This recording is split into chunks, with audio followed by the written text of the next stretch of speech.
Buenos días, bienvenidas todas, todos y todes. La Comisión de Derechos Humanos del Estado de México, encabezado por la maestra Mirna Araceli García Morón, continúa con las actividades itinerantes miércoles de publicaciones.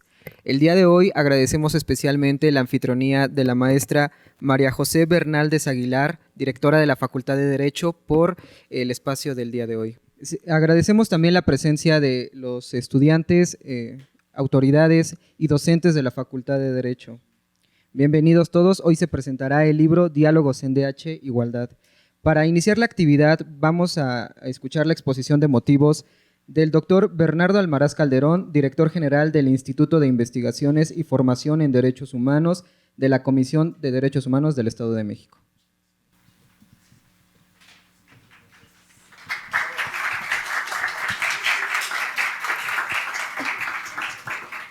Muy buenos días a todas las personas que nos hacen favor de acompañarnos el día de hoy. Muchas gracias a las y el ponente que estará en el día de hoy presentando esta publicación que hace la comisión, y un especial agradecimiento a la directora y a las autoridades de aquí de la Facultad de Derecho por darnos la oportunidad de estar participando de manera permanente con ustedes, con los estudiantes y con la comunidad académica de esta facultad y de la Universidad Autónoma del Estado de México en general. Muchísimas gracias por esta oportunidad. Hacer muy brevemente referencia de las acciones que la Comisión de Derechos Humanos está realizando de unas semanas para acá. Esta actividad, miércoles de publicaciones, nos está llevando todos los miércoles a algún espacio académico en el Estado de México. Hace algunas semanas estuvimos en La Paz, hoy estamos aquí en Toluca, la próxima semana vamos a Cuautitlán Izcalli. Entonces estamos haciendo un recorrido muy importante por espacios académicos en el Estado de México para poder presentar, difundir y poner a disposición de ustedes, hacer de su conocimiento estas publicaciones con las que cuenta la Comisión de Derechos Humanos para fomentar e impulsar y promover la cultura de derechos humanos. En este sentido, esta revista, esta publicación, que además que una revista es un libro, que es una serie de compendios sobre temas específicos de relevancia para derechos humanos, que se llama Diálogos en DH, permiten una discusión académica multidisciplinaria que desde diferentes perspectivas nos permite comprender algunos conceptos o algunas aproximaciones a la perspectiva de derechos humanos. En ese sentido, esta publicación hoy contará con la presentación de dos importantes académicos. Yo quiero hacer énfasis y agradecer mucho a la doctora Anidelis Rodríguez Brito, quien es profesora investigadora del Colegio Mexiquense y que tiene una línea de investigación en el área social muy importante, muy relevante y que sin duda nos podrá aportar elementos muy interesantes para la discusión del día de hoy. Y de igual manera, agradecer al doctor Alfredo García Rosas, quien es profesor de tiempo completo de aquí de la facultad, por la oportunidad de colaborar. Ya ha colaborado en ocasiones anteriores con publicaciones de la Comisión de Derechos Humanos, pero particularmente que el día de hoy, desde su perspectiva y su experiencia, nos puede aportar algunos conocimientos adicionales. Y agradecer también a la maestra Mariana Gómez, quien es la directora de publicaciones en el Instituto de Formación de la Comisión de Derechos Humanos, quien moderará esta discusión del día de hoy. Me parece que hoy más que nunca estos espacios de diálogo son importantes. Tenemos que seguir fortaleciendo la cultura del diálogo, de la confrontación de ideas y sobre todo de la generación de conocimientos a partir del trabajo académico y científico. No me queda más que reiterar el agradecimiento nuevamente de la Comisión de Derechos Humanos por esta apertura, por permitirnos estar hoy con ustedes, porque nos hayan hecho el favor de acompañarnos y esperemos que disfruten la lectura. Esta publicación, al igual que todas las publicaciones de la Comisión, sí quiero enfatizarlo, están disponibles en formato digital en la página de la Comisión de Derechos Humanos. Si consideran que a alguien más le puede ser interés conocer esta publicación, se puede acceder a partir de la página de la comisión. Ahí pueden tener acceso, descarga libre de todas nuestras publicaciones. Además de esta, como les decía, tenemos también la revista DH Magazine, donde tenemos una serie de publicaciones más del día a día, más un lenguaje coloquial para poder acercarla a la mayor parte de la población. Tenemos la revista Dignitas, que es una revista con corte académico.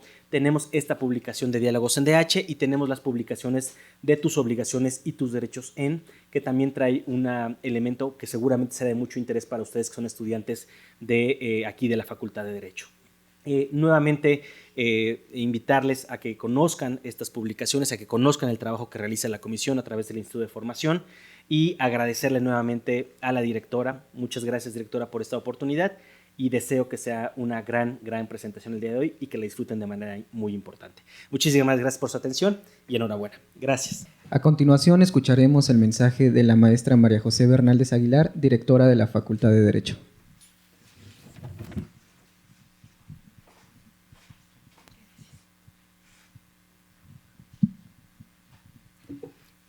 Muy buenos días a todos, a todas.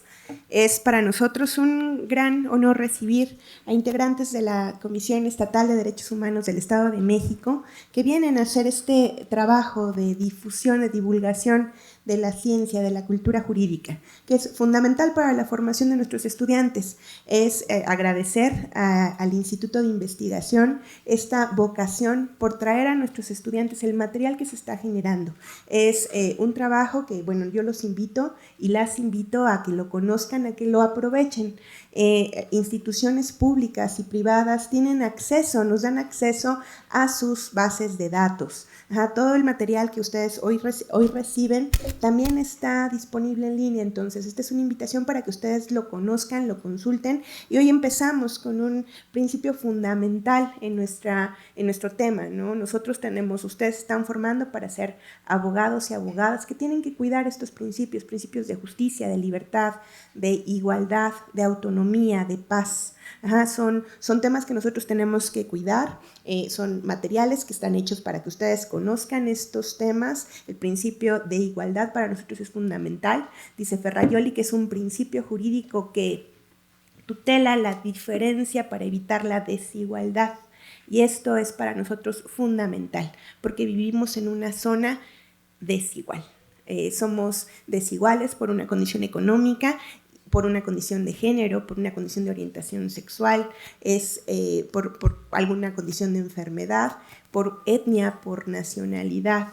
Es nuestra obligación como abogados y abogadas tutelar que estas diferencias no generen desigualdad. ¿Por qué? Porque en esencia no podemos ser iguales, ¿no? Todos somos diferentes, pero estas diferencias no tienen que generar un obstáculo para la consecución de un derecho. Entonces, ahí sí, como yo les voy a decir, va a entrar cuando seamos autoridades del Estado, cuando ustedes sean servidores públicos o sean abogados privados, van a tener que cuidar que nuestros argumentos tutelen estos principios fundamentales, que ustedes me van a decir, es que es teoría. Sí, la teoría nosotros la tenemos que llevar a la práctica, por eso tienen que estar bien preparados y utilizar estos elementos que nos dan en diversos institutos, en diversas organizaciones, para que tengamos más elementos. Yo espero que estas actividades sean de provecho y de utilidad para ustedes. También abrimos estos espacios para que ustedes puedan dialogar con las personas que vienen a compartir sus conocimientos, pero que ustedes se integren en este diálogo es fundamental. No podemos nada más recibir la información, no podemos ser agentes pasivos, tenemos que ser agentes que participen, que sean activos, porque así es la manera en la que nosotros vamos a crear cambios en las instituciones del Estado y, por tanto, en la sociedad. Yo les doy nuevamente la bienvenida, les agradezco a las personas que participan en este foro, gracias por estar en la Facultad de Derecho, siéntanse bienvenidos y bienvenidas, y estamos, como siempre, a sus órdenes. Muchas gracias. Patria, Ciencia y Trabajo.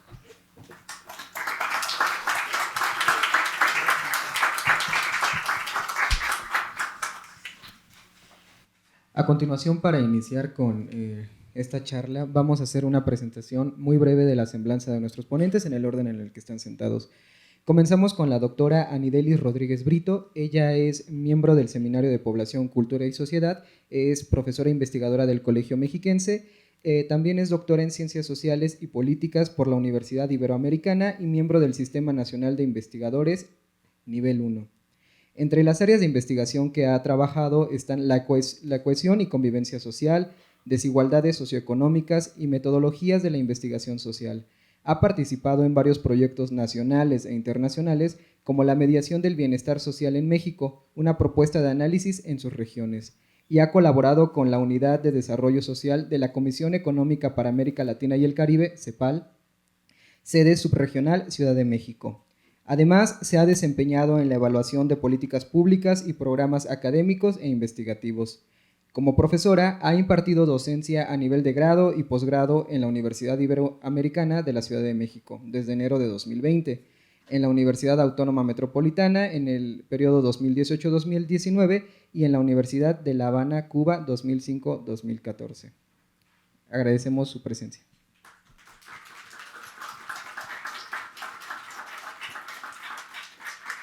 También contamos con la presencia de la maestra Mariana Gómez Velázquez. Ella es licenciada en Ciencias de la Comunicación y maestra en Administración de Empresas. Actualmente se desempeña como jefa del Departamento de Investigaciones y Publicaciones. Ha trabajado en temas de difusión y divulgación científica, así como aspectos editoriales de diseño y comunicación social.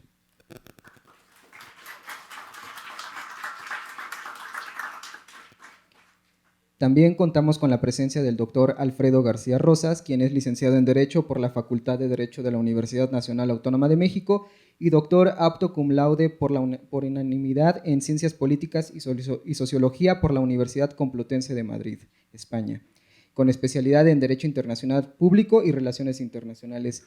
Él es ex becario del Consejo Nacional de Ciencia y Tecnología para la realización de sus estudios de posgrado en el extranjero.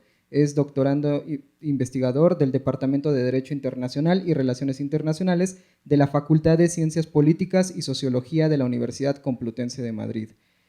También es asesor en trabajos de tesis tanto a nivel licenciatura como posgrado y miembro del jurado en numerosos exámenes tanto profesionales como de grado académico.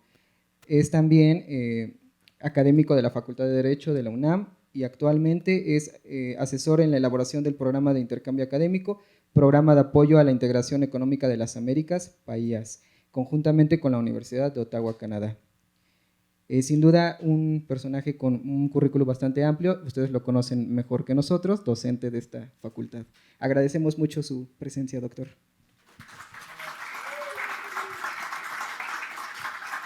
Para continuar con el programa, cedemos la palabra a la maestra Mariana, quien funge como moderadora de esta charla.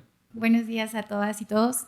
Bienvenidos. Muchas gracias por acompañarnos el día de hoy a esta actividad de miércoles de publicaciones.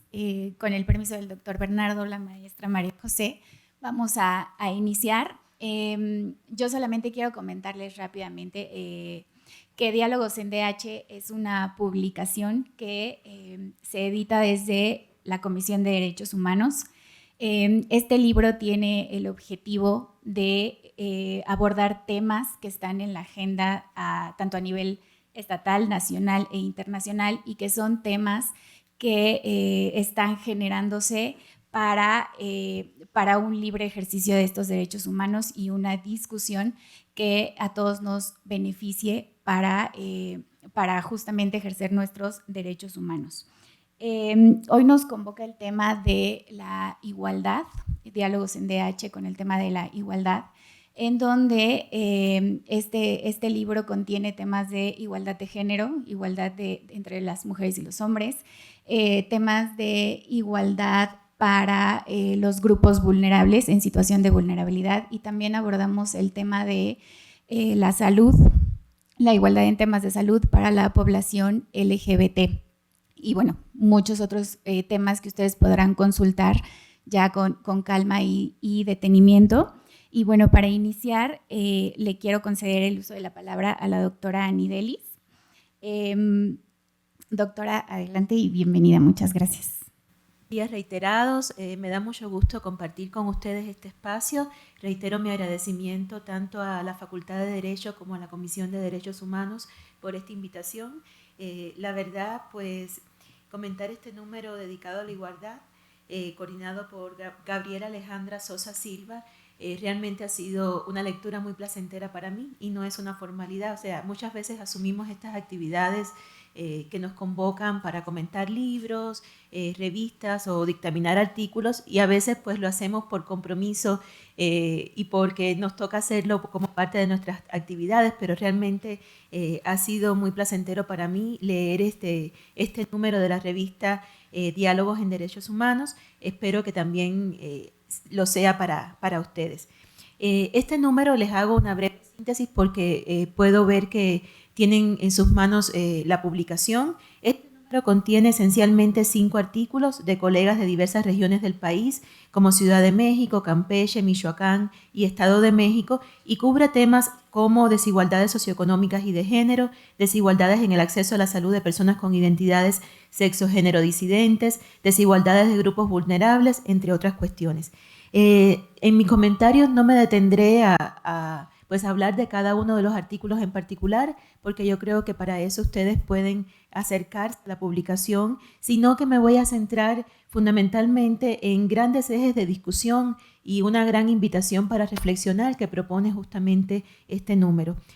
A propósito de la inclusión y la desigualdad, me gustaría comenzar resaltando la diversidad de regiones de las personas que escribieron para este número, porque muchas veces sabemos que en las discusiones académicas pues se centra la producción del conocimiento en determinados grupos académicos. Sin embargo, acá vemos una diversidad de regiones y de universidades que están participando en este número, y la verdad me parece algo a resaltar.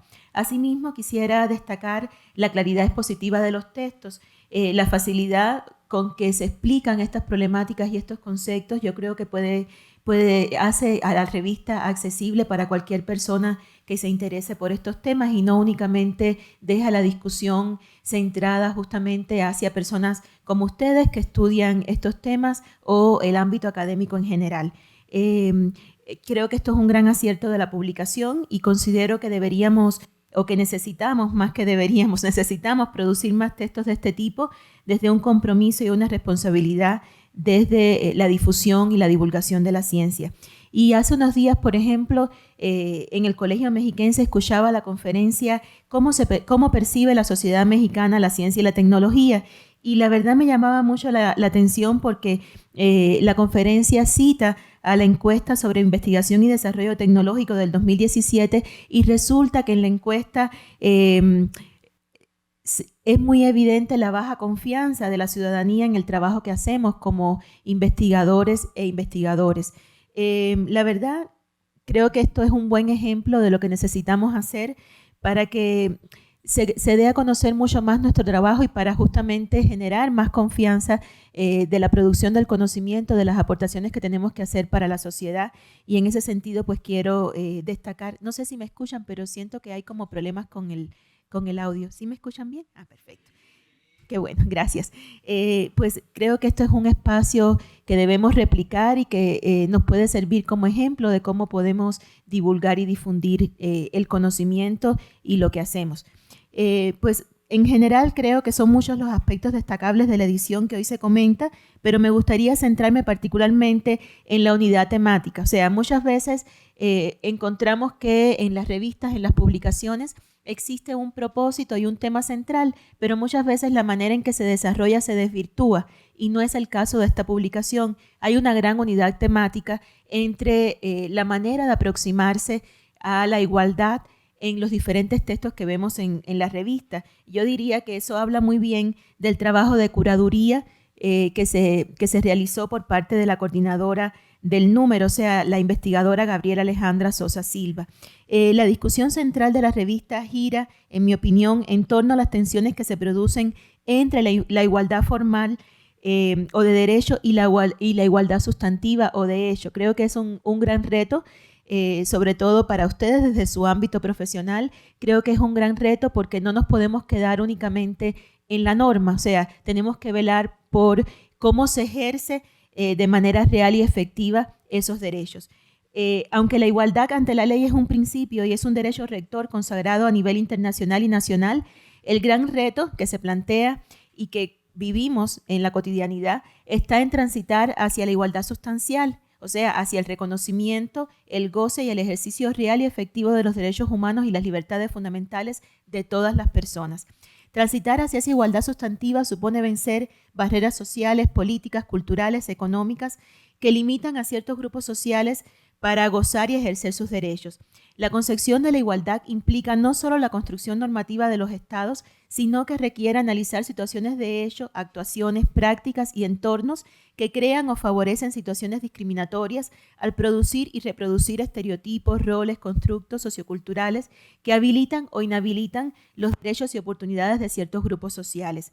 Así, por ejemplo, el artículo de Ricardo Bernal y Antonio Jiménez resaltan la desigualdad socioeconómica como expresión de un orden social en el que la distribución de los recursos, las oportunidades y las posibilidades de ejercer derechos es asimétrica, estableciendo diferencias y jerarquías injustificadas. Por solo mencionar un ejemplo, según el informe Tono de piel y desigualdad socioeconómica en México del Colegio de México, un tono de piel más o menos claro significa la perpetuación de ventajas o desventajas sociales. Las personas de piel más clara tienen más del doble de probabilidades de alcanzar el quintil socioeconómico más alto, solamente por el color de la piel. Con respecto a las de piel más oscura, estas últimas, por otra parte, tienen 3,5 veces más de posibilidades de mantenerse en el quintil socioeconómico inferior. En particular, en el caso de las mujeres, el género y la condición socioeconómica se superponen y entrecruzan con la cuestión étnica y exacerban las condiciones de desigualdad y exclusión social.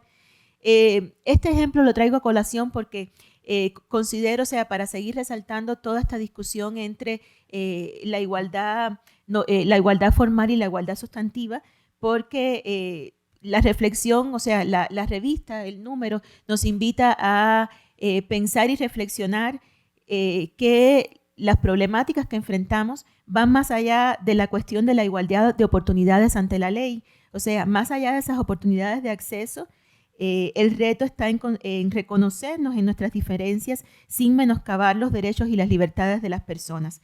Otro de los casos desde los que se reflexiona en el texto tiene que ver con la vulneración del derecho a la salud de personas con identidades sexo-género disidentes. En este caso, el autor Leonardo Jiménez expone múltiples formas de desigualdad generadas por el desconocimiento del personal de salud al no reconocer las diferencias que existen entre sexo, orientación sexual, identidad de género y expresión de género y las necesidades específicas en términos de salud de cada una de las identidades que conforman estas categorías. O sea, muchas veces pensamos que la universalidad que entrañan los derechos, o sea, el acceso a la salud es un derecho universal. Sin embargo, muchas veces esta universalidad termina por anular las diferencias. Yo creo que es una invitación permanente a la reflexión que nos está haciendo el texto.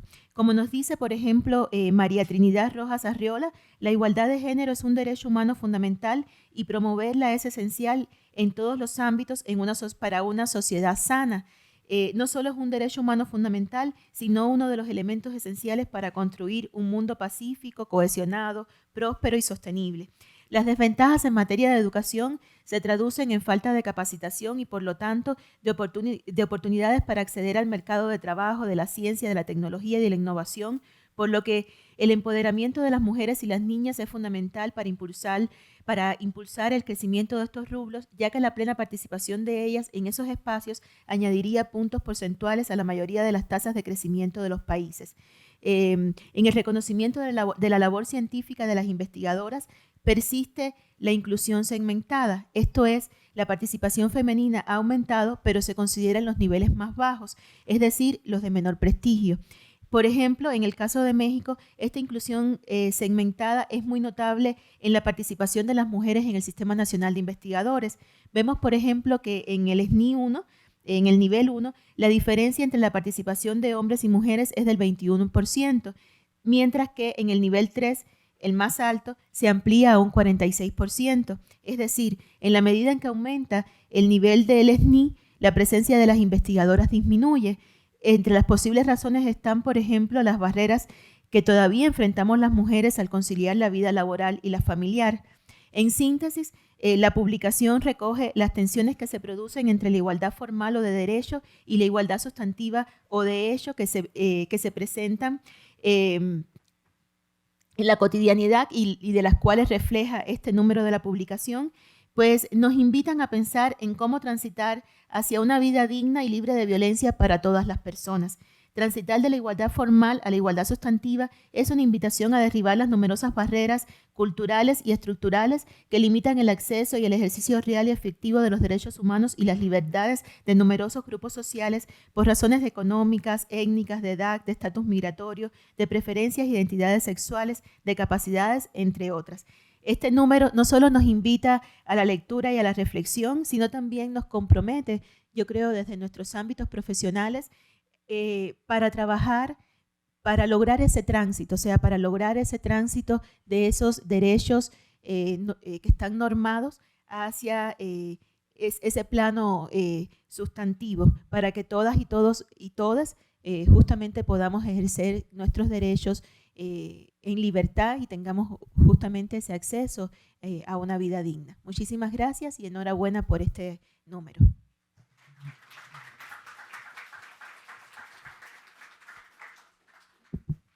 Muchas gracias por su participación, doctora. Desde este punto yo quisiera mencionar que justamente como dice la doctora, Diálogos en DH cumple con esta función de generar este diálogo entre el autor de los artículos, el lector y además pues la comunidad en general, ¿no? Es un punto de partida para generar reflexiones, para generar discusiones sobre los diferentes temas de derechos humanos y bueno, como bien menciona la doctora, también todo este tema de la igualdad de género, que es un tema que ha venido generando mucha polémica, generando muchas acciones para lograr esta paridad. Es un tema que también se aborda en la revista, entonces pues bueno, sí los invitamos a que lo puedan consultar y a que lo puedan leer. Y a continuación pues le cedo el uso de la palabra al doctor Alfredo García, quien es profesor de esta facultad. Muchas gracias, doctor. Adelante.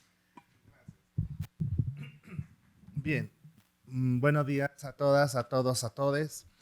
Y pues antes que nada, es muy interesante y es muy reconfortante ver que pues ya se empieza a hablar mucho más de estos temas en torno a lo que habla de las orientaciones sexuales y las diversidades de identidad de género.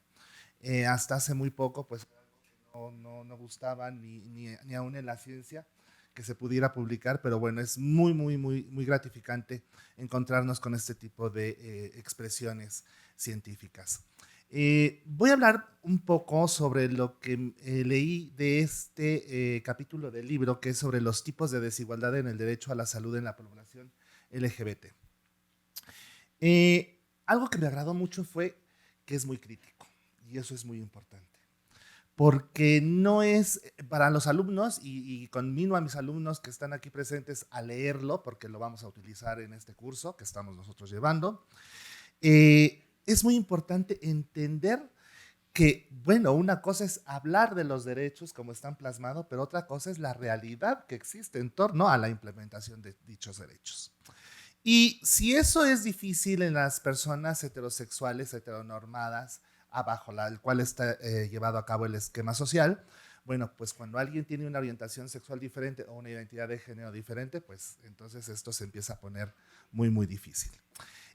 Lo que hace el autor realmente es muy importante en torno a, de una manera muy ágil, que eso me agrada mucho, darnos a entender cuál es esta idea del derecho a la salud como derecho humano. Y lo condensa de una forma que me parece maravillosa. Dice, es dar las condiciones de vida lo más dignas posibles. Y sí, las condiciones de vida más dignas posibles no es solamente pensar que alguien pueda tener derecho a una medicina, a un tratamiento o a una operación. Va de la mano con todo aquello que es parte de su entorno más inmediato. Y bueno, pues la salud en este sentido se queda plasmado como un derecho fundamental a partir de la Carta de Naciones Unidas del 48 y bueno, así la Constitución Política, ¿verdad? En el artículo 4 lo va a contemplar como un derecho humano. Esto, sin duda, no podría ser una realidad hoy día si no entendiéramos desde dónde viene esto. Y como el autor lo señala, pues si no fuera por todos estos cambios que a partir de la segunda mitad del siglo XX se vienen dando en todas estas circunstancias de entender la necesidad de la diversidad dentro de una sociedad que tiene que ser abierta para ser democrática, pues esto no tendría ninguna razón de ser.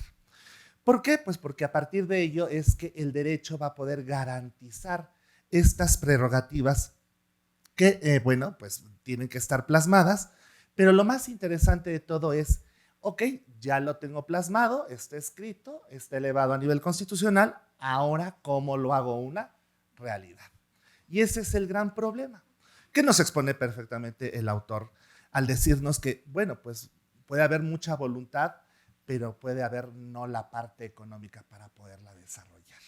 Y si yo no tengo la parte económica para poderla desarrollar, pues todo se puede quedar en buenas voluntades.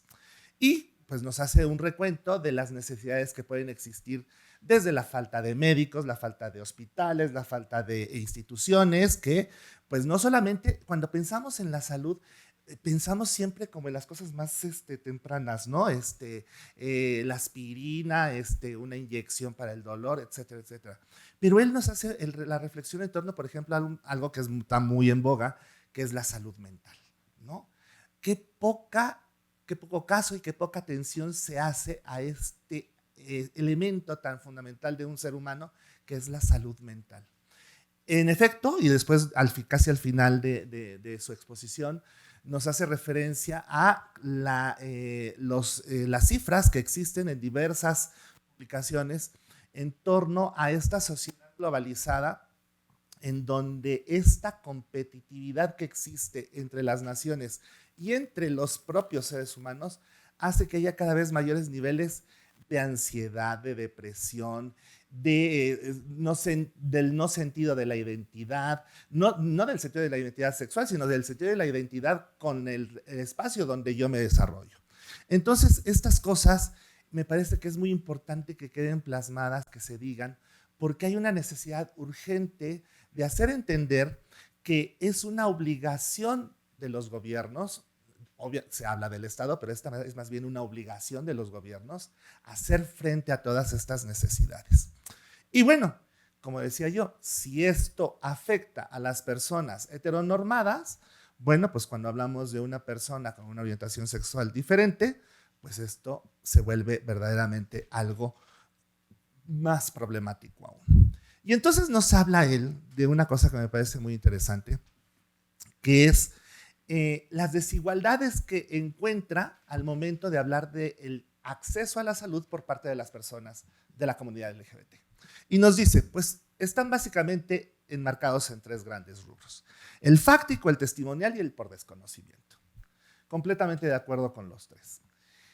El fáctico, pues porque es precisamente la parte gubernamental, la parte en donde el gobierno no tiene la capacidad para enfrentar esas necesidades que el grupo poblacional tiene, en este caso, con respecto a la salud. Y entonces, bueno, pues cuando no tengo ni siquiera el medicamento para esa enfermedad en específico, pues se vuelve una problemática completamente fáctica. Ahí es donde se enmarca esta parte de lo económico que él menciona. Si no tengo yo los recursos económicos para poder hacer frente a ello, pues entonces no puedo seguir más allá de ello. En cuanto a la testimonial, esta es la parte que más me gustó, porque nos habla, aunque me hubiera gustado que hubiera sido un poco más extenso en este sentido, que es la parte en la cual nos habla de una figura que está siendo muy utilizada en todo el mundo y que es la objeción de conciencia. No lo menciona él, pero es la objeción de conciencia. Y que muchos médicos, bueno, mucho personal médico, no voy a decir nada más médicos, también enfermeras y personal institucional, utilizan esta parte de la objeción de conciencia pues para no atender a una persona que sea identificada como miembro o parte de la comunidad LGBT. Luego entonces, bueno, pues hay situaciones verdaderamente dramáticas en donde si alguien pues necesita una inyección, algo tan simple como eso, pues hay enfermeras que se niegan a ponérsela porque no le vaya a pasar algo, se las vaya a contagiar una persona gay, pues porque como si fuera gripa se le fuera a pegar, ¿no? Pues esto no es así, si no es gripa, ni a los 3 días se te quita. No, es una orientación que tiene hoy día bases científicas para entender por qué una persona tiene una orientación sexual diferente a la de la identidad genérica. Pero bueno, esa es otra historia. Entonces, bueno, desde esa simpleza de una enfermera que no quiera poner una inyección hasta el médico que se niega rotundamente a llevar a cabo una intervención quirúrgica por estas circunstancias.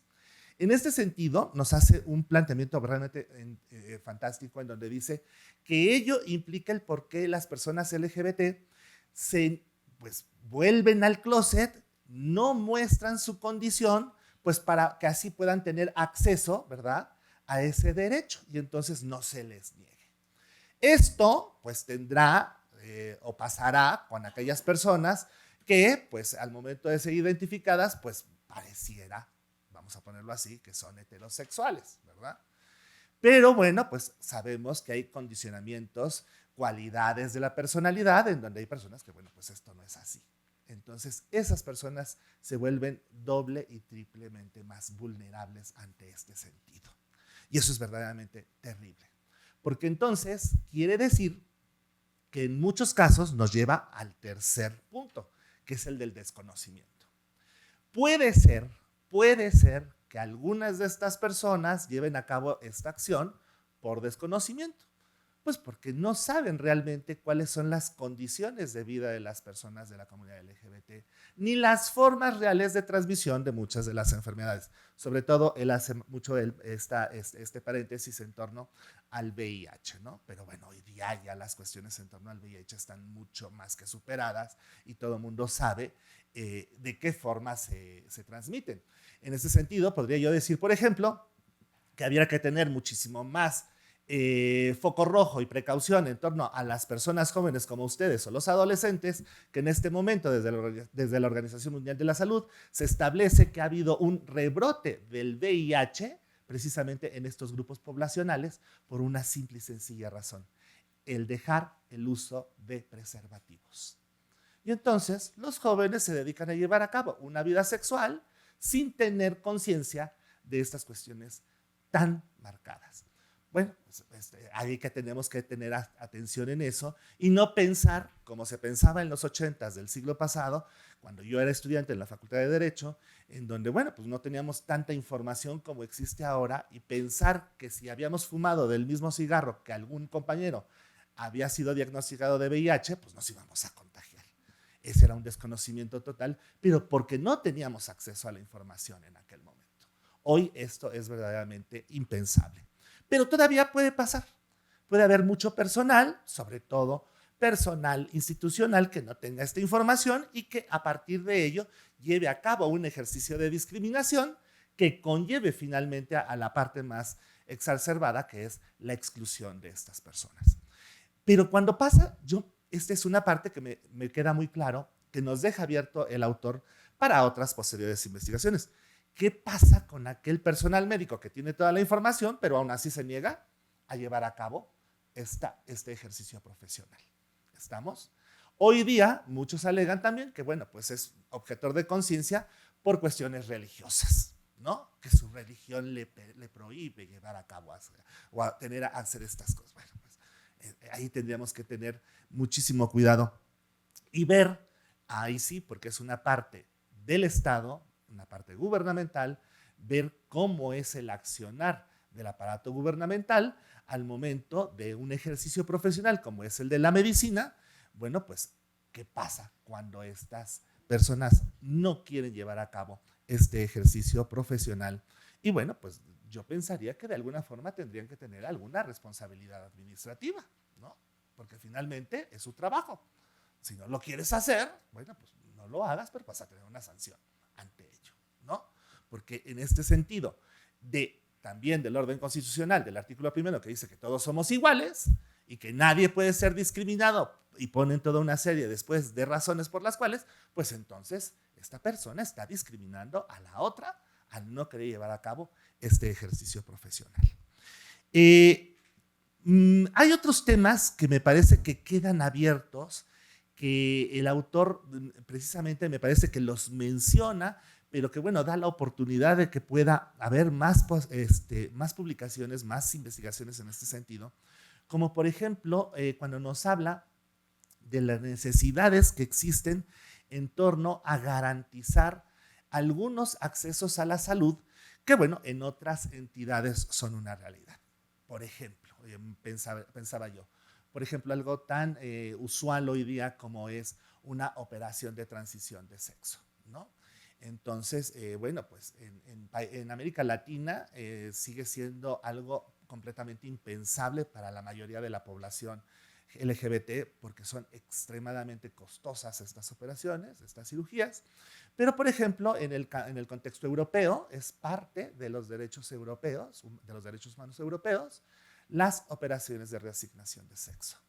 Entonces se encuentran dentro de la seguridad social y cualquier persona, obviamente hay todo un procedimiento previo, no es solamente un procedimiento quirúrgico, sino que hay todo un proceso psicológico previo muy, muy importante, en donde, bueno, pues la persona tiene este derecho y que se puede hacer una realidad en el contexto europeo y que se ha elevado a un derecho humano. Entonces, bueno, pues estas cuestiones que nos va dejando el autor y que son muy interesantes, que bueno, que los que hemos leído y nos hemos interesado por estas cosas, pues nos parece importante que alguien haga este tipo de ejercicios, porque nos da paso a los que nos gusta hacer estas cosas, de poder pensar en otras investigaciones, en otros proyectos, y que esto nos permita llevarlo hasta nuestros alumnos para que ellos, que como decía la maestra María José en su momento, en su intervención, van a ser en algún momento juzgadores o legisladores, tengan esta apertura del conocimiento para que vean la realidad que nos está abordando en este momento y las necesidades que como sociedad tenemos, no solamente en lo general, sino en lo particular, que en el caso de la comunidad LGBT es algo realmente fundamental, pensar no en ellos como comunidad, sino como personas particulares que cada una tiene un universo dentro de sí muy, muy específico, muy especial y que ha sido muy vulnerado de diversas formas durante toda su existencia. Muchísimas gracias.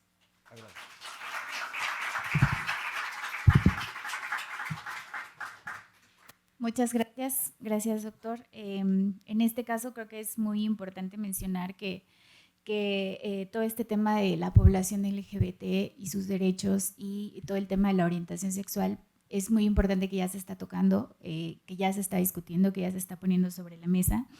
Y pues bueno, este tipo de ejercicios y de discusiones aportan un poquito más y son un granito de arena para que transitemos hacia esa igualdad que tanto pues hace falta, ¿no? Y bueno, a continuación tenemos un breve espacio para preguntas y respuestas. Si alguien gusta participar, por favor, levántenos su manita. Me gustaría puntualizar algo que comentaba el exponente maestro sobre que las personas de VIH y sobre todo el uso de, bueno, más bien el desuso de los preservativos y algo que mencionó de que es impensable. Yo creo que de una forma sí es pensable porque hay muchas personas, yo trabajo con personas de comunidades indígenas y de pueblos originarios que aún tienen esas concepciones que no digo que sean erróneas, sino que son producto de toda la socialización que se ha ido generando a lo largo de su existencia, ¿no? Entonces yo creo que más que pensar que es impensable es pensar de qué forma nosotros podemos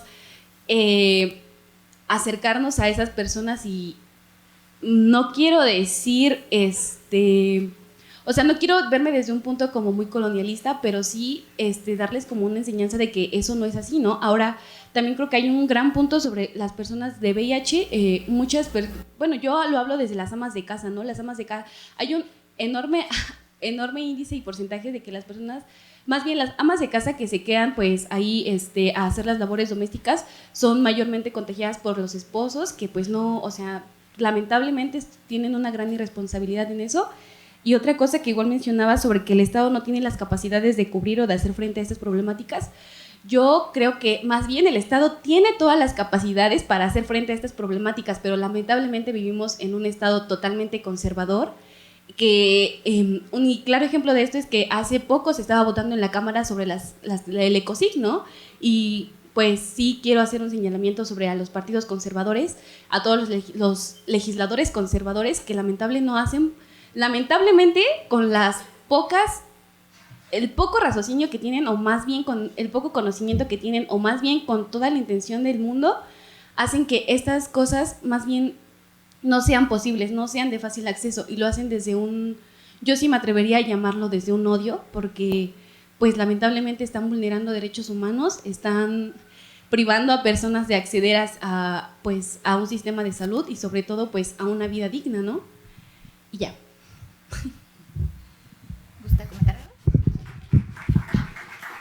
Bien.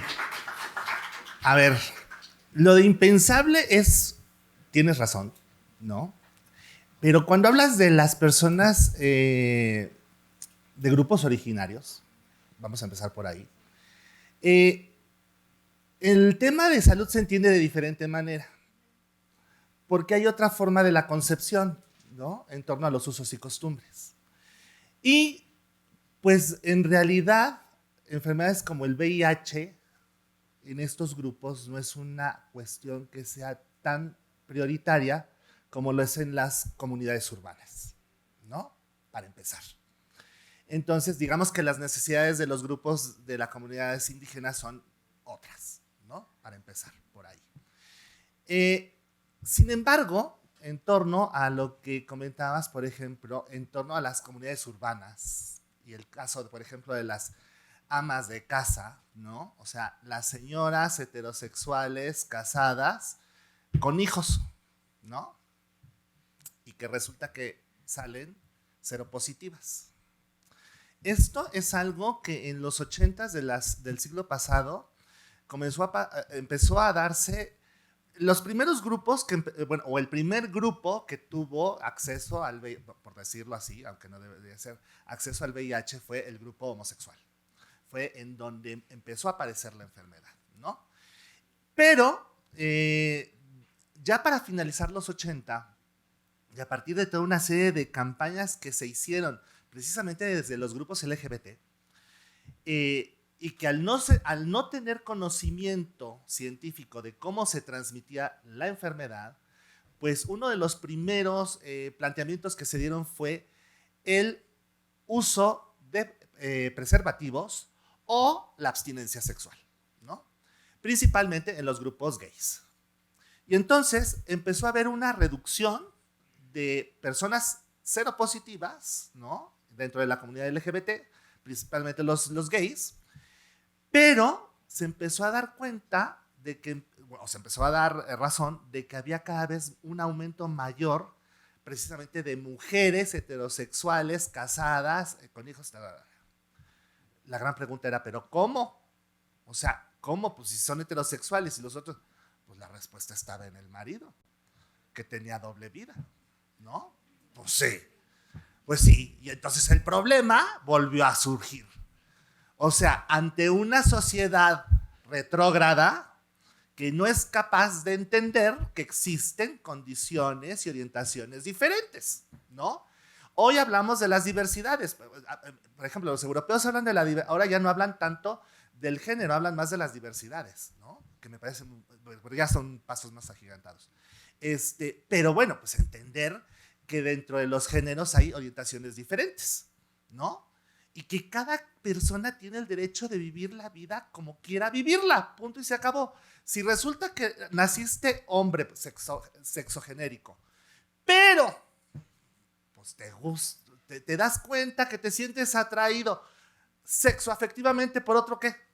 Hombre, o sea, hello, ¿no? Es algo como lo que decía Foucault, ¿no? Cuando hablaba de la teoría queer. O sea, perdón, socialmente me han establecido que si nazco con un pene, me tiene que gustar a alguien que tenga una ¿qué? Vagina.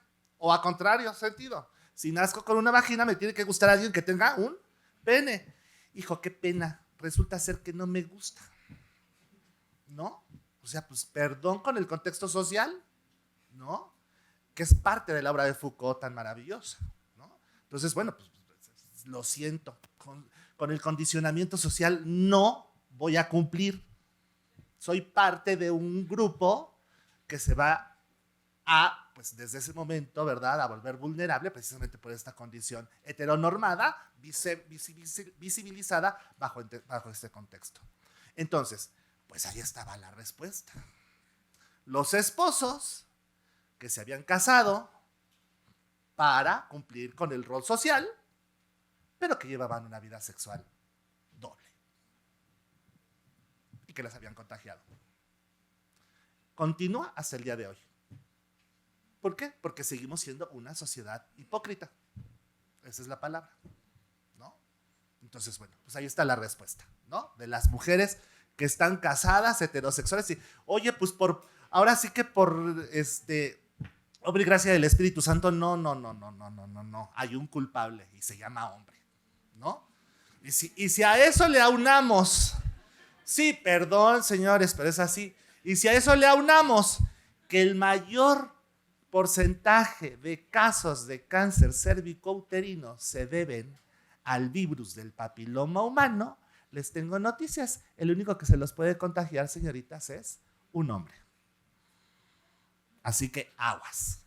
Entonces, el uso del preservativo, pues no nada más era por el VIH. Hoy día va más allá de eso. Es una cuestión de salud sexual y reproductiva. Así de fácil y de sencillo. Ya déjate de que te peguen VIH, que te peguen el papiloma. Pues muchas gracias, ¿no? O sea, ¿estamos? Y por lo último, ¿qué era? El Estado.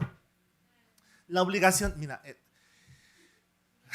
si estudias Derecho, en teoría del Estado te dicen las obligaciones del Estado. Si estudias Constitucional te dicen las obligaciones del Estado. Pues sí, las obligaciones del Estado son muchas, pero de ahí a que las ejerza, pues es una utopía, ¿no? Es una utopía. Es terrible que hoy día pues haya gente, y eso es algo que yo he estado estudiando con otras compañeras mías de aquí de la facultad también, que hemos hecho algunas cosas sobre vejez, ¿no? Entonces, esa es una forma de violencia hacia la tercera edad. Las personas que han trabajado toda su vida para pagar una seguridad social y que necesitan acceso a los medicamentos y que llegan a los hospitales y les dicen que no tienen el medicamento. Y pueden pasar semanas, meses, años y se murió la persona y nunca le llegó el medicamento. O estuvo esperando a que le dieran cita para la consulta para operarlo y pues nunca llegó la cita, ¿no? Y esa es una obligación del Estado. Pero bueno, ahí queda, en el escrito, muy bien. Muchas gracias. ¿Alguien tiene algún otro comentario o pregunta? Buenas tardes.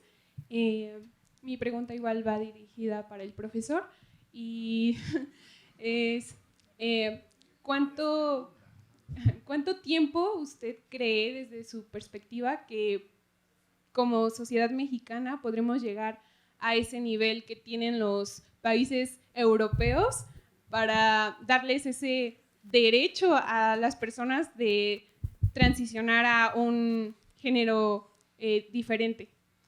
¿Y cuál sería el camino más eficaz para romper todos estos obstáculos como es el machismo, que sin duda perjudica mucho a esta población? Híjole, a ver, vamos a ver. Primero, es para hacer la transición a un sexo diferente. A un género diferente lo puedes hacer desde vestirte como mujer, ¿no? En el caso de los hombres, o en el caso de las mujeres, vestirte como hombre, ¿no? Entonces, la transición genérica es mucho más fácil. La sexual es la que es complicada. En el caso de nuestro país, hijo, pues mira, yo creo que ni yo lo veré, ni tú lo verás, ni tus hijos lo verán. Porque tenemos un bagaje cultural tan arraigado que es muy complicado de poder romper con ello, ¿no? Ojo, esto no quiere decir que no sea posible, porque resulta ser que en este país, los que son mis alumnos ya lo saben, en este país hay una población en el istmo de Tehuantepec que son los muxes. Y es una comunidad en donde es completamente aceptado el tercer género, ¿no? Que así muchos autores así lo manejan, ¿no? Bueno, hay muxes que, por ejemplo, pues van vestidas hermosamente, ¿no? Como tehuanas y demás, pero ni siquiera se consideran homosexuales, por ejemplo, ¿no? Claro, habrá gente que diga, esto es una locura. No, no es una locura, es una realidad, ¿no? Pues, su orientación, aunque se identifique como mujer, su orientación es que le gustan, ¿qué? Las mujeres. Y entonces habrá quien diga, entonces es lesbiana. Ay, Dios mío, qué necesidad de estar encasillando a las personas en un maldito cajón, ¿no? punto y se acabó. El problema es un problema de personas. Pero la sociedad, el hombre es el que ha creado los problemas, porque ha ido creando las sociedades, ¿no? Entonces, pues yo creo que yo no lo veré, ni lo verás tú, ni lo verán tus hijos. Empezamos a tener pasos importantes a partir de estos foros, por ejemplo, ¿no? Donde ustedes pues están escuchando que hablamos de estos temas. Yo les comento, por ejemplo, la maestra Bernales lo sabe, cuando di la primera cátedra sobre problemas sociales emergentes, un alumno me fue a denunciar a la Defensoría de los Derechos Universitarios porque decía que hablaba puras porquerías yo, ¿no? Entonces, bueno, pues ese era su pensamiento, ¿no? No le agradaba lo que yo decía. Bueno, pues entonces que siguiera en su realidad, ¿no? Pues allá tú, si piensas que el mundo vive así. Necesitamos, yo pienso, y eso es algo fundamental, yo creo que es fundamental la educación, pero la educación de la casa con la formación de la escuela. Y desde los años más primarios de un ser humano, ¿no? Porque ahí es donde empezamos a hacer la diferencia, ¿no?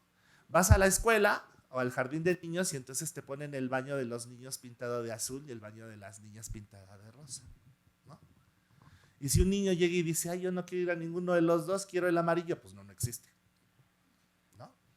Y entonces hay muchos estudios psicológicos en torno a esto, de la necesidad de que exista el tercer baño, ¿no? O que sea un solo baño. Todos vayan al mismo, ¿no? Porque entonces ahí empieza el conflicto de la identidad, ¿no? Bueno, entonces, por eso digo yo que debe de ser un trabajo conjunto y desde los primeros años de una persona, ¿no? Pero más allá de eso debe ser una política pública que de verdad se ejerza, ¿sí? Que de verdad haya algo que obligue que esto sea algo que se estudie y se visibilice. ¿Estamos? Eso por una parte. Ahora, para que lleguemos al contexto europeo, uy, hija, no, pues no. No. Dentro de la teoría económica vamos en el segundo nivel de la integración y ellos ya acabaron el quinto. O sea, no hay forma. No hay forma, ¿no? Para que podamos llegar a pensar en una salud pública que tenga esos niveles de acceso, pues mira, empezando por el tema de las personas trans es un tema sumamente complicado. Ser una persona trans en el mundo entero es muy complicado, pero en países como el nuestro es todavía más complicado, todavía más complicado. Y hay muchas formas de violencia hacia este grupo, ¿no? Algo menciona en el texto, creo, ¿no? Respecto a los trans. Porque las personas trans realmente no tienen mucha forma de tener acceso al ámbito laboral, por ejemplo, ¿no? Pareciera que a las personas trans solamente les queda de dos caminos, o la prostitución o la cultura de belleza, no hay más, ¿no? Entonces, ahí hay que empezar a hacer este trabajo en este sentido, de hacer entender que es una persona, no porque antes era Juan y ahora es Judith, pues dejó de pensar o de tener capacidad cognitiva, ¿no? Entonces, ¿qué? Porque ya ahora es una mujer o porque ahora es un hombre, ¿ya no piensa o ya no tiene las capacidades que tenía antes? Pues desafortunadamente dentro de los espacios laborales se piensa que esto es así, por ejemplo, ¿no? Y te lo digo porque un poco antes de la pandemia, unas compañeras mías de la Facultad de Políticas que estaban haciendo un proyecto sobre realidades trans, me invitaron a participar con ellas. Y entonces en muchos de los grupos focales que hacíamos nosotros de investigación, pues encontramos que había 2 arquitectos, un ingeniero y un contador. Y cuando hicieron la transición, pues literalmente los echaron de donde trabajaban, ¿no?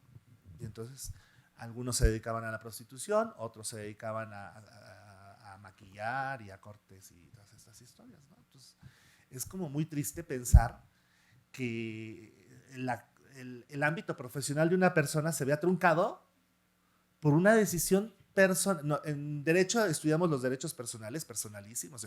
Pues este es un derecho personalísimo. Decidir qué eres y quién quieres ser, punto y se acabó. Y el aparato estatal te lo tendría que respetar, ¿no? Pero sigue siendo un problema muy, muy grande en este país, ¿no? Entonces las aristas, como ves, se van abriendo y el problema se ve cada vez más grande, más grande, más grande, más grande, y es muy, muy complicado. Pero sin duda la educación es algo fundamental.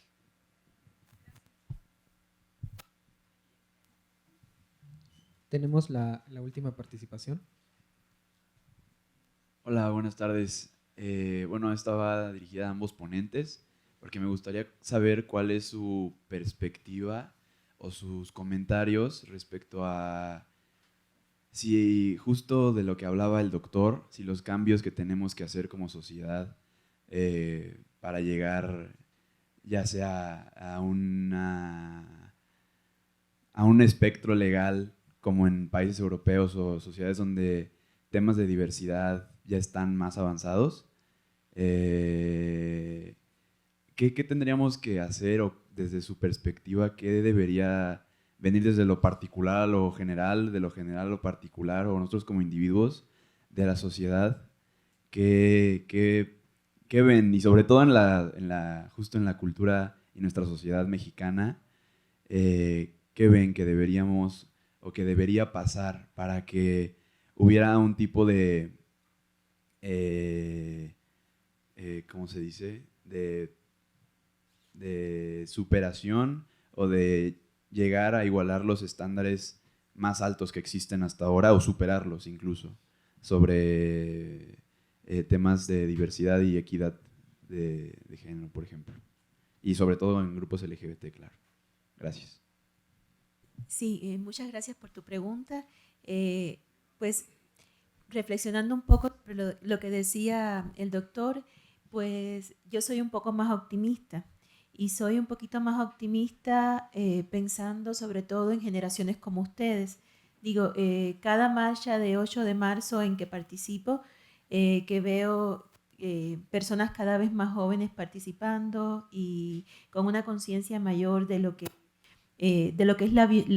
significan las violencias, y no solamente de género, sino las violencias estructurales que vivimos cotidianamente. Pues la verdad eso me da un poquito de esperanza. A lo mejor faltan generaciones todavía para que, digamos, acerquemos a ese ideal soñado, pero creo que estamos dando los primeros pasos y esos primeros pasos están asociados con el nombrar las cosas. O sea, yo crecí sin saber, sin tener conciencia, por ejemplo, y no me siento tan distante generacionalmente de ustedes, pero crecí sin tener conciencia de qué cosa era acoso o de qué cosa era violencia sexual, por ejemplo, en términos de acoso, en todas estas sutilezas que se dan cotidianamente y que a veces no las percibimos como tal. Pero yo creo que ustedes ya han desarrollado una conciencia mayor y tienen acceso a un nivel mayor de conocimiento sobre el tema. Entonces, qué mal que al profesor lo hayan acusado, pero qué bueno que ya existe ese derecho. Digo, qué mal porque al final habla de pues unas condiciones mentales que no están suficientemente desarrolladas para aceptar lo diverso, o un discurso distinto a lo que pensamos y sentimos.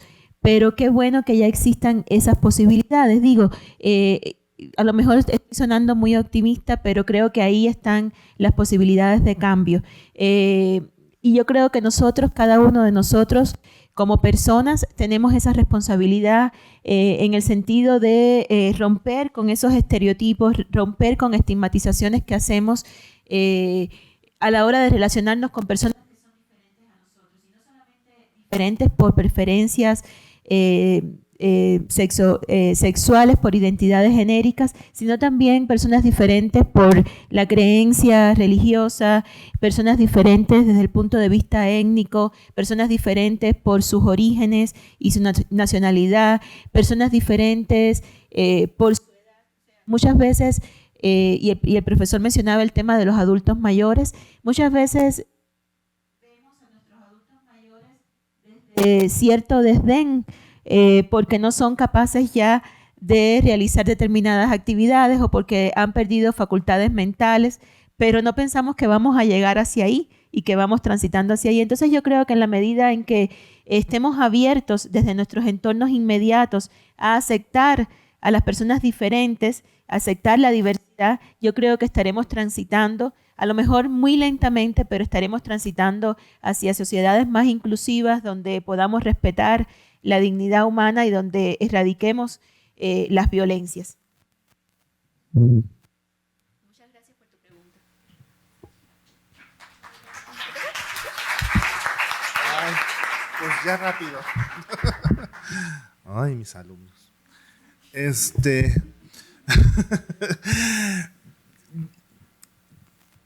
Bueno, es que no sea optimista, pero pues a veces el escenario no es tan, pues, como para ser tan optimista. Yo sí soy un fiel creyente de que la educación lo puede todo. Ahí sí. Yo sí soy un férreo defensor de la educación. Yo cuando era niño, pues fui educado en esta idea de que a las mujeres no hay que tocarlas ni con el pétalo de una rosa, ¿no? Las niñas no debían hablar, las niñas debían de ser calladitas, sumisas, tiernas, amorosas, bla, bla, bla, mientras que los niños teníamos que ser lo más salvajes que pudiéramos. Y pues ahora, a 57 años a la distancia, digo, ay, mamacita chula, pues qué horror de mundo. Pues sí, porque claro, yo veo ahora a mis sobrinas y me encanta verlas tan desenvueltas, tan libres, tan defensoras de su pensamiento. Sus papás dicen que yo tengo mucha culpa de eso, bueno, no me importa. Pero son ellas, ¿no? Y creo que a nosotros no nos dejaron ser nosotros en su momento. Y eso es muy importante porque, como usted decía, cada 8 de marzo, yo también voy a la marcha. Los 8 de marzo acudo como un férreo defensor de los derechos de la mujer, que me da mucha rabia los derechos de la mujer, porque yo no sé por qué una mujer tendría que luchar por sus derechos. Eso empieza siempre me ha molestado mucho, porque si hablamos de equidad y de igualdad, pues por ahí empezamos mal. Entonces eso de que una mujer siga luchando por sus derechos no me hace ninguna gracia, pero bueno. Soy un férreo defensor también de la idea de la mujer y de la mujer que tenga que ser libre en todo sentido. Pero si no somos capaces de entender esto a partir precisamente de la educación y de la formación, mucho no podremos avanzar. Eso es algo que tengo muy claro. Y si a eso le aunamos las cuestiones de violencia, hablábamos de la vejez, ¿no? La otredad. Bueno, las formas de violencia a partir de la otredad son verdaderamente terribles.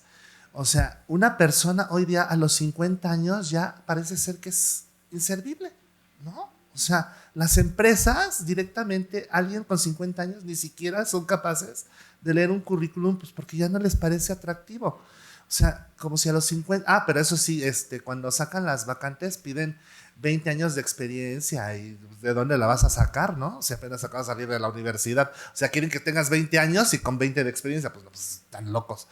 Pero los temas de otredad, dentro de los temas de género, verdaderamente son otro punto muy importante a trabajar y a evaluar, porque cada vez somos una sociedad global que somos cada vez más violatoria de los derechos de la vejez. Es increíble, de verdad. Y entonces, pues esto, aunado al tema de la mujer, de la vejez, de la condición, las condiciones socioeconómicas que son importantísimas. Por eso yo creo que lo que ahora dicen los europeos, hablar de las diversidades, es un punto de reflexión muy, muy importante, porque ya no es hablar del género como mujer, es hablar de que todos convivimos en este espacio que se llama planeta y que tenemos la necesidad y la responsabilidad de que pues hagamos de eso un espacio mejor en todos los sentidos. Y entonces pues todos somos tan diferentes, porque yo se los digo a mis alumnos que están aquí y luego se enojan porque dicen que soy maldito, porque les digo que buscan a su media naranja, ¿no? Ay, de románticos, les digo, ay, pues qué aburridos. Otro igual a ustedes, ¿para qué lo quieren? ¿No? ¿O no? Pues, ay, mi media naranja, ¿para qué quieren otro igual que ustedes? Ya con ustedes es suficiente, búsquense algo que sea ¿qué? Diferente, ¿no? Pero hasta en eso parece ser que la diferencia molesta, ¿no? Y si no empezamos a cambiar este chip, pues muy poco podremos hacer. Yo creo, ahí sí confío, como usted dice, en estas nuevas generaciones que ya por lo menos se abren a escuchar estas cosas, que son capaces de entender, ¿no?, estas cosas que se están visibilizando, y espero que, bueno, pues en ello hagamos algo.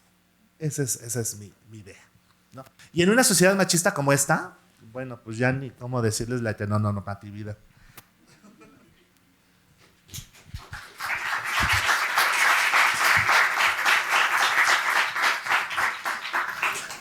Muchas gracias. Un comentario para los dos, nada, sabes, nos pueden ayudar con una idea, a lo mejor de cierre pudiera funcionar. A ver, la idea de igualdad pues es un concepto histórico en las discusiones humanas, pero fundamentalmente finales del siglo XVIII y prácticamente todo el siglo XIX fue discutir sobre el tema de igualdad, y parecería que en el siglo XX hemos llegado a decir, claro, sí, todos somos iguales a la ley, ya lo dejamos asentado en la norma, en todos nuestros tratados internacionales, además, ahí está establecido prácticamente en todos lados.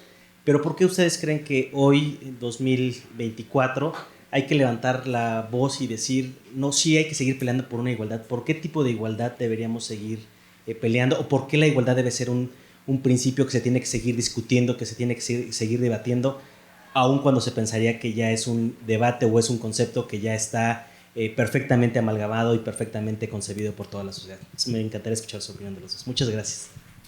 Yo no soy partidario de la igualdad. No, yo no creo en la igualdad. Yo creo que hombres y mujeres nunca podrán ser iguales, porque somos diferentes. En todo somos diferentes. No somos iguales ni anatómica, ni física, ni biológica, ni neurológica. O sea, no somos iguales. Por lo tanto, no soy partidario de la igualdad, pero sí soy partidario de la equidad. Y yo sí creo que hombres y mujeres tienen las mismas oportunidades y las mismas capacidades. A mí me parece que en las oportunidades de vida es una cuestión de capacidades, no de sexos. Entonces, el que sea más capaz, adelante. Me da igual que sea hombre, mujer, quimera, whatever, me da igual. Si es el que es capaz para lo que se tiene que hacer, con eso es suficiente. Pero no soy partidario de la igualdad, ¿no? Creo que la igualdad para la época revolucionaria estaba muy bien. Hoy tendríamos que ser mucho más avanzados en ese sentido, ¿no? Perdón.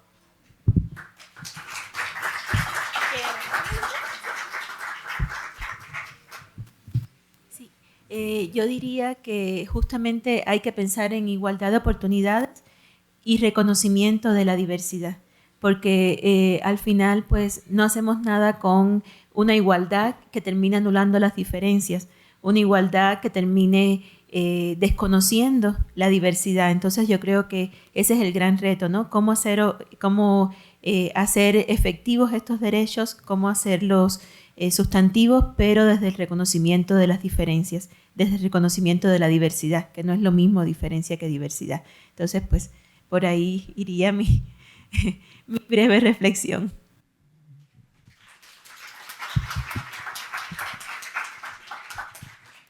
Bueno, pues creo que todos nos quedamos con mucho que reflexionar y mucho que pensar. Si bien todos estos temas de los derechos humanos ya se han puesto sobre la mesa, ya están ahí, ya se están discutiendo, todavía nos hace falta mucho por transitar, mucho por pelear, y creo que es un avance y un granito de arena que estemos aquí discutiendo y hablando de estos temas. Porque creo que a partir de aquí pueden surgir algunas sinergias, algunas colaboraciones, algunas ideas para cada uno desde nuestra trinchera aportar a lograr esta paridad, esta igualdad que como seres humanos todos necesitamos y pues merecemos, ¿no? Yo le quiero dar las gracias a la doctora Nidelis, al doctor, muchas gracias por su participación, gracias a todos ustedes también, y quiero invitarlos a consultar los diferentes productos editoriales que tenemos en la comisión. Diálogos en DH tiene muchos temas, está el tema de legítima defensa, este tema de igualdad, tenemos el tema de la profesionalización, la educación cívica. Entonces todos estos temas los pueden consultar en la página de la CODEM. Y además, pues bueno, también pueden encontrar la revista DH Magazine, que es una revista pues muy dinámica. También tenemos Dignitas y tenemos Tus Derechos y Tus Obligaciones, todo para libre descarga, libre consulta. Entonces, pues entren a la página y ahí también van a encontrar todas las actividades que realiza la Comisión de Derechos Humanos del Estado de México. Y bueno, pues sin más, les agradezco mucho su participación.